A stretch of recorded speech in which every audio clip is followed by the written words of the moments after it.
Kita ke sorotan lainnya, saudara. Pihak keluarga korban tabrakan di kawasan Nagrek, Jawa Barat meminta pelaku diproses hukum dengan seadil-adilnya dan transparan. 3 prajurit TNI yang diduga terlibat dalam kecelakaan ini telah ditangkap dan tengah diproses hukum.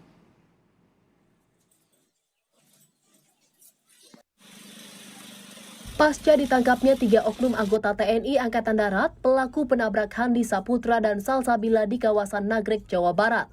Pihak keluarga berharap para pelaku segera diproses hukum. Ayah dari Handi Saputra di Garut meminta Panglima TNI Jenderal Andika Perkasa agar pelaku dihukum dengan seadil-adilnya dan transparan.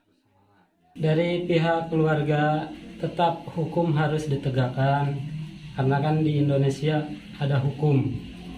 Sesuai dengan undang-undang, ada hukumannya. Nah, itu harapan dari keluarga. Kalau emang oknum TNI, ya kita serahkan sama POM. Sama mohon maaf Bapak Panglima, saya meminta kasus ini segera cepat selesai. Panglima TNI Jenderal Andika Perkasa seperti disampaikan Kapuspen TNI Majen Prantara Santosa dalam keterangan tertulisnya menyampaikan, Panglima TNI Jenderal Andika Perkasa telah menginstruksikan penyidik TNI dan TNI AD serta Auditor Jenderal TNI untuk memberikan hukuman tambahan pemecatan dari dinas militer kepada 3 oknum anggota TNI AD. 3 pelaku yang merupakan oknum anggota TNI Angkatan Darat telah ditangkap setelah sebelumnya Polda Jawa Barat melimpahkan kasus ke Pomdam 3 Siliwangi. Pangdam 3 Siliwangi telah memerintahkan Danpom untuk melaksanakan penyidikan secara intensif. Memang kalau dilihat dari bukti permulaan dan petunjuk yang ada di TKP, diduga dari oknum TNI Angkatan Darat.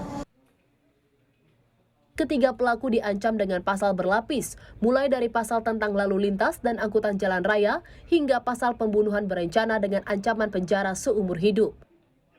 Sebelumnya, Handi dan Salsabila disebut mengalami kecelakaan lalu lintas di jalur Nagrek perbatasan Garut dan Kabupaten Bandung 8 Desember lalu.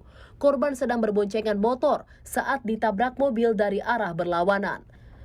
Belakangan foto-foto terduga penabrak pun beredar saat membawa korban ke dalam mobil. Namun belakangan, kedua korban dinyatakan hilang dan jenazah Handi Saputra dan kekasihnya Salsabila ditemukan di 2 tempat berbeda di Jawa Tengah. Jasad Handi ditemukan warga di Sungai Serayu, Rawalo, Banyumas.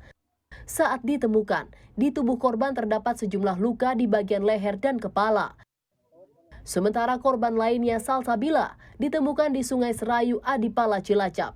Kedua jenazah sudah dibawa ke kampung halaman dan dimakamkan. Tim Liputan Kompas TV.